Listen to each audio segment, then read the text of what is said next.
As of the day this video goes live, Halo Infinite's campaign has already been out for a few days. So the smart thing to do would be to make a video on Infinite, of course. I am not smart, however, so that's why we're playing a 14-year-old game as I aim to find out, can you beat Halo 3, only using each weapon once.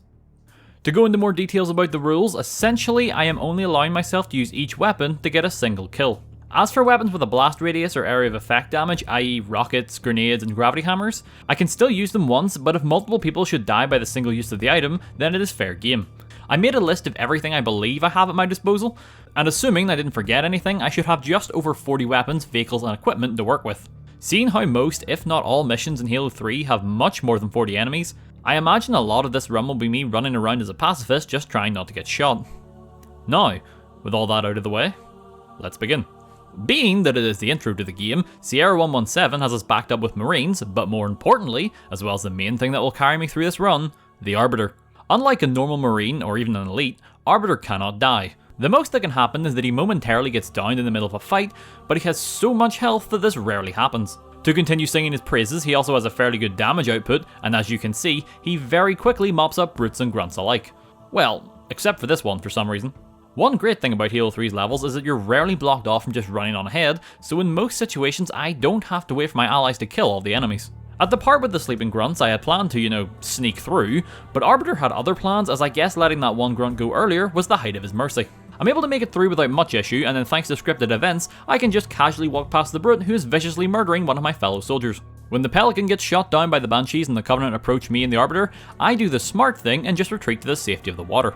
I also get rather lucky in that the brute trying to shoot me ends up killing himself. Things briefly take a turn for the worse as due to me running on ahead, Arbiter isn't here to back me up from the brutes and I die. Next time I'd be a bit more patient and wait for him.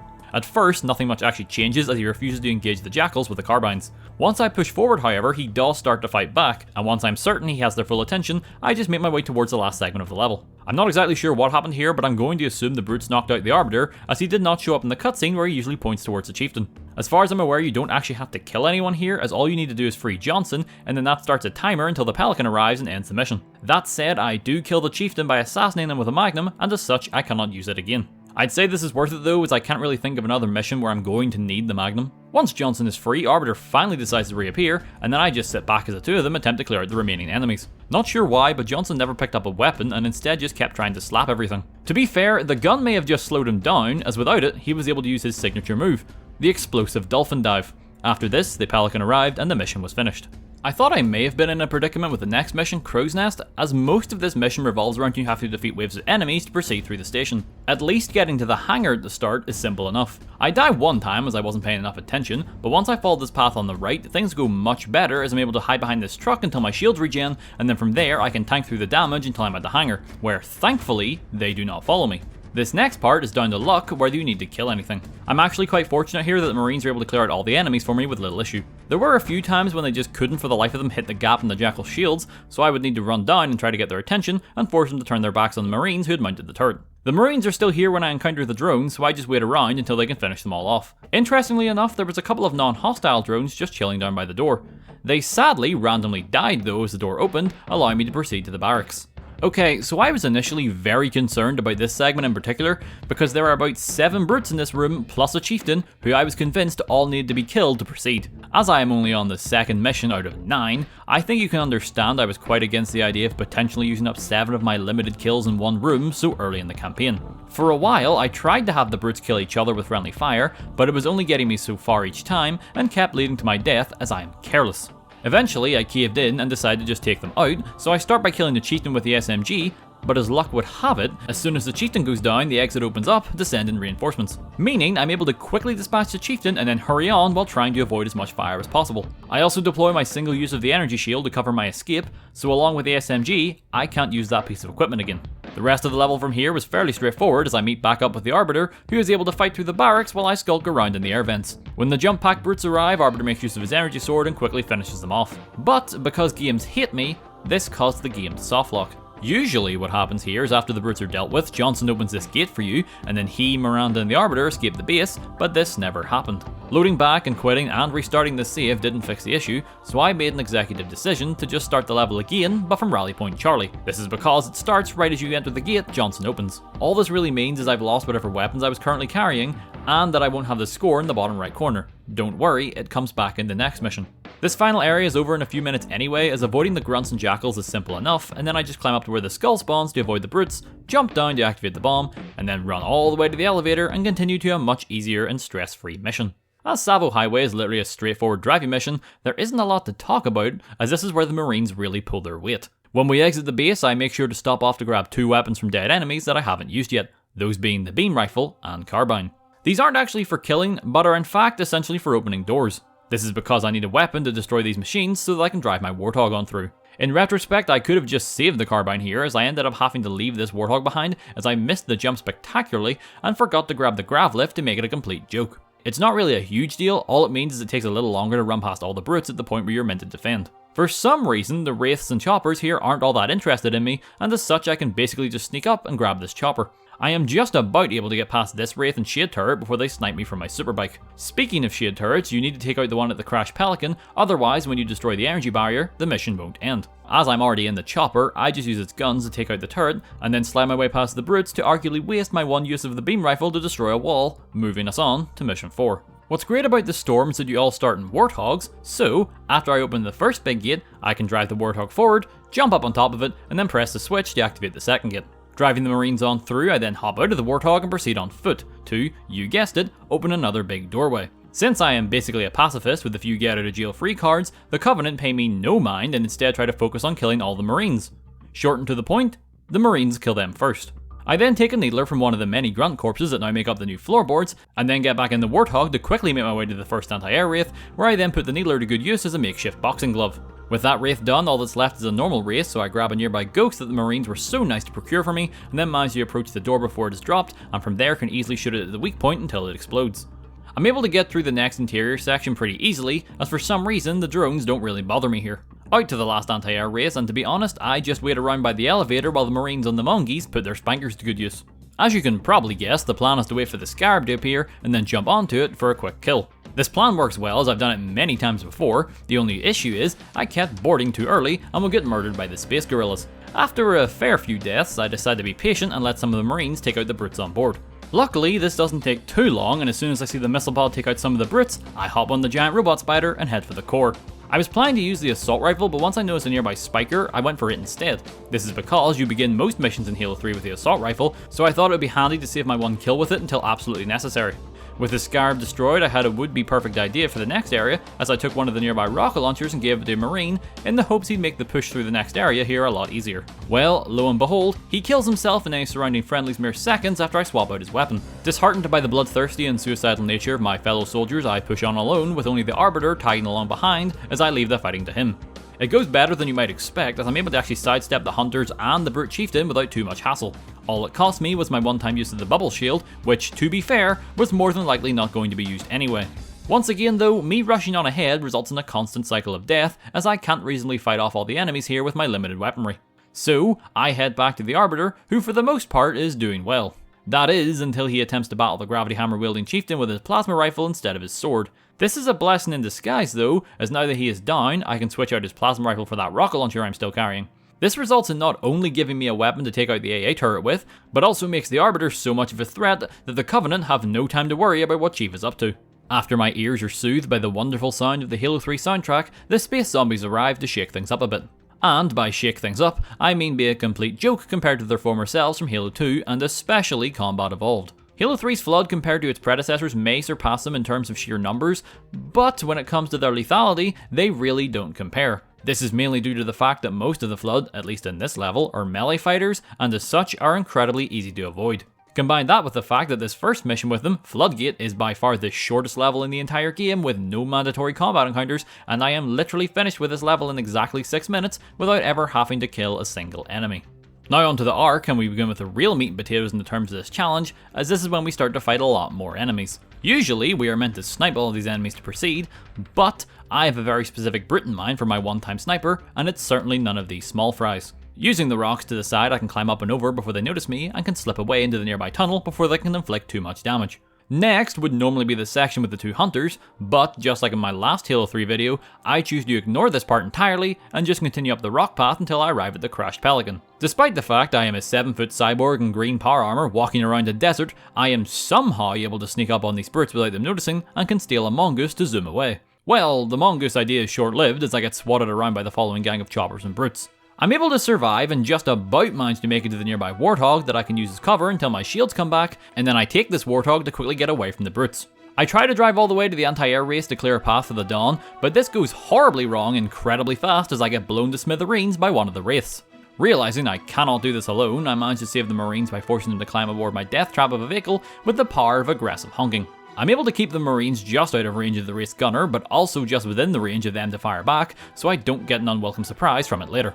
After the bog standard Wraith is toast, I briefly hop on the turret, use it to take out one of the AntiAir Race for some reason, even though I could have just let the Marines handle it. Case in point, they do just that to the second nearby Wraith. One of the Marines sadly dies in the following fight, but lucky for me, the one that survived was able to take out the remaining grunts. When the Scorpions are dropped off, I immediately take one, and it takes all of my willpower to not start shooting everything. The main reason I'm against using the tank's main cannon just yet is when it gets to the Covenant, I want to save the Scorpion as a backup for the fight with the 2 Scarabs just in case. Well, it doesn't take long for it to become clear that the tank was a bad idea, because as you can probably imagine, it is severely nerfed when you don't use its main gun. So, after another death for poor Master Chief, I instead take one of the Warthogs, as at least now one of the Marines can use the Scorpion to its full potential. Or at least, that's what I hoped, but they seemed very reluctant to actually use the thing.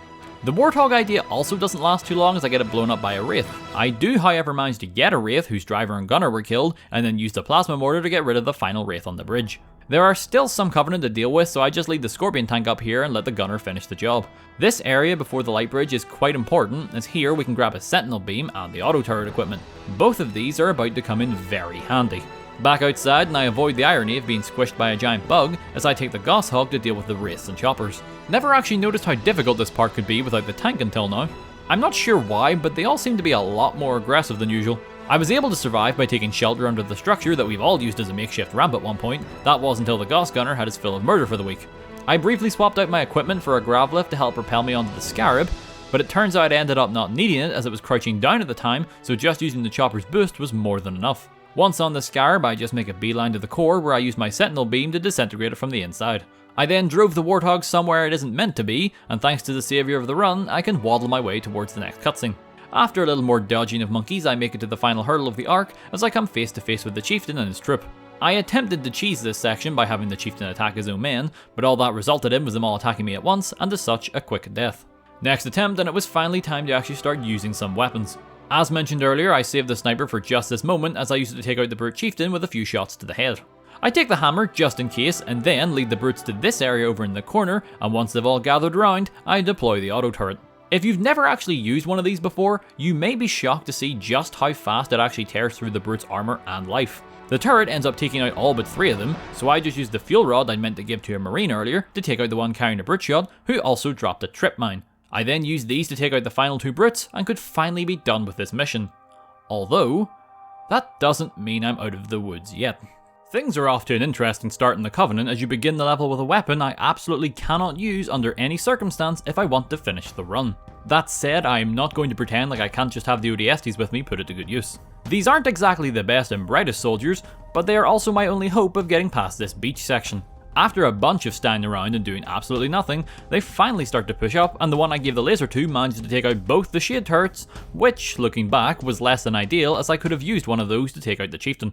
Eventually, they get the best of my laser-wielding friend, which leaves just me and one other ODST to deal with the Wraith and Chieftain. At this point, I don't really see a way out of this without me getting my hands dirty, so to that end, I use the assault rifle I got from the ODST to take out the Wraith, and then I just grab a nearby plasma pistol from a dead grunt to hit the Chieftain with.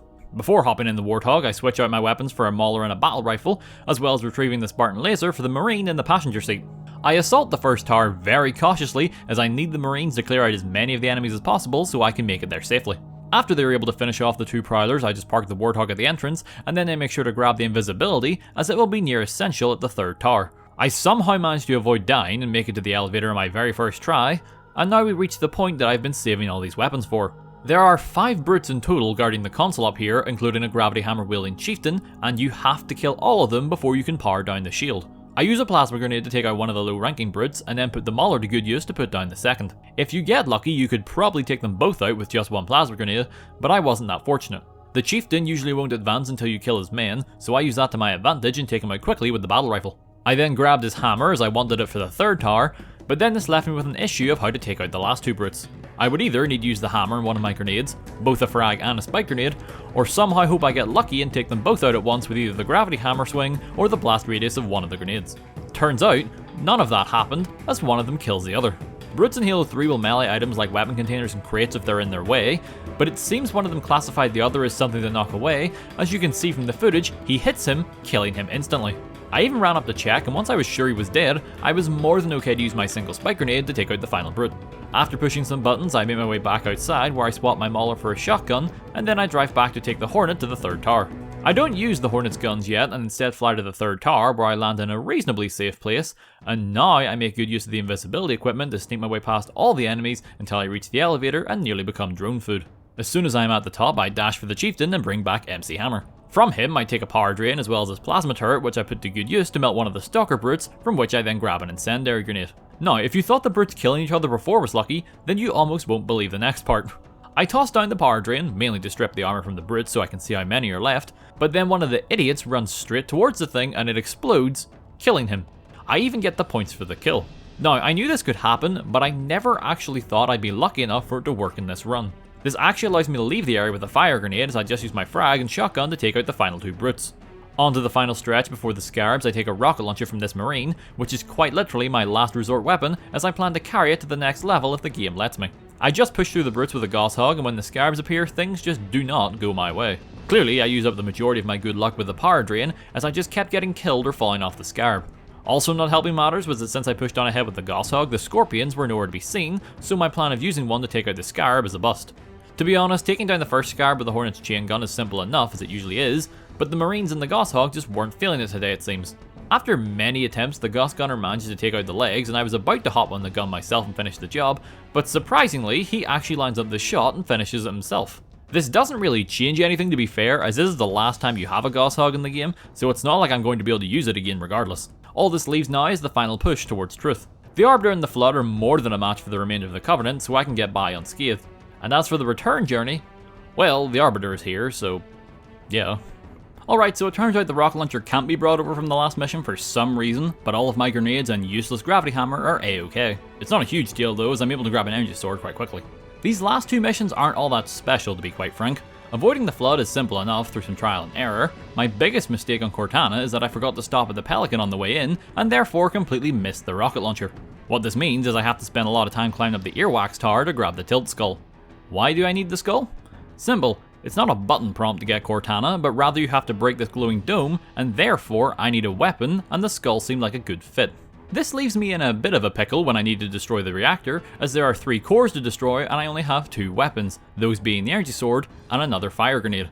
This isn't like a major setback or a run-ending situation. All it means is I use these weapons to take out the first 2 cores, and then I jump to the third one and basically just hug it while the Flood shoot in my general direction. This then causes it to be destroyed, and now it is time to leave. The escape goes very well. That is until I meet up with the Arbiter and he burns me alive. Can't really complain after all the work he's put in this run though. Running back again, this time I make sure to not get in his way, and just before exiting the mission, I remember to grab the spanker. With the end now in sight, I get a little careless and end up running straight into a swarm of Flood that show me how strong they can really be. After a few deaths, I just take the lower path down and around until I'm at this part of the structure that with one well-timed jump lets me skip having to ascend the tower. Up here, I grab the invincibility for literally no reason, and then use the old trick to get up to where Johnson is, as the two of us just sit back and watch as the Arbiter proves why he's the MVP. They manage to knock him down right at the end, but I swoop in for the victory by using my single rocket to take out some of the last remaining Flood. This of course leads to the control room where Johnson gets lightbulbed, and I get the final kill of this run by using the Spartan laser to destroy the monitor. Sort of. I then mourn the death of Sergeant Johnson before he inevitably becomes an AI in Infinite's multiplayer, and then easily make my way through the last of the Flood before starting the Warthog run. The run isn't as graceful as usual, which is to be expected when you're purposely trying to not run over anyone. Needless to say, I make it to the end, watch the final cutscenes, finishing the game, and proving yes, you can indeed beat Halo 3, only using each weapon once. So, this definitely could have gone a lot better.